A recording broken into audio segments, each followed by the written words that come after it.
Бәріне сәлем. Бүгін біз тапчанға осылай ремонтымызды бастап кеттік. Міне досын көріп алыңыздар. Послесін біткеннен кейін толықтай салатын боламын. Мына жерде бізде төбесінде тек қана анау рейкалар ғана тұрғы көріп тұрсыздар.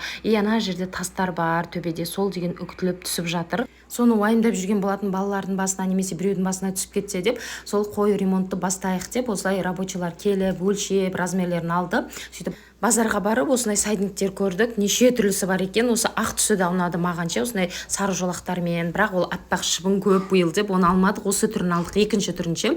Ол да әдемі көрінеді. Сосын тапчанға осындай линолеум көрдік, балалардың аяғының астына кішкене жылы болсын деп. Өйткені қыста бізде цемент болғасын қатты салқын болады да. Онымен енді осы түрін алдық. Негізі қоңыр цветке қарағанда яркий ашық цветі жақсы деп осы ақ түрін алдық. Осылай бала шағамен улап, шулап, сайдник бәрін машинамызға салып алып, одан мына жерде профильді біраз сайдник алдық, профиль алдық. Енді керек жарақтың барлығын алып, бір такси жалдадық. Төбесіне осындай заттардың барлығын қойғанға ше, арнайы такси. Сол кісіге осының барлығын жүктеп, одан кейін ақшасын барлығын төледік. Үйге шейін апарып беріңіз деп осылай үйге алып келдік те, барлығын реттеп тағы да размерлерін өлшеп жатыр. Енді ремонтты бір бастағаннан кейін барлық мына жерде тұрған тоқтарды, счетчик барлығын жаңартсақ па деп ойлап отырмыз. Сосын үйдің жан-жағын барлығын реттеп, жуып, тазалап, одан кейін газдың трубаларын сол кішкене краскілеп шықсақ па деп ойлап отырмыз.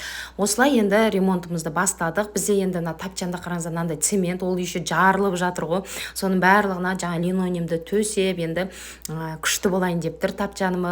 Мына жерде профильдің барлығын шуппен қатырып, барлығын бірінші қойып алады екен. Ана жерде тас түсіп кетпеу үшін бірінші ағаштармен барлығын шуповермен қатырды да, одан кейін барып ең соңында барып сайдникті қойып шығады. Мына жерге мына профильдерді сол үшін орнатқан, чтоб сайдниктерді ұстап тұру үшін.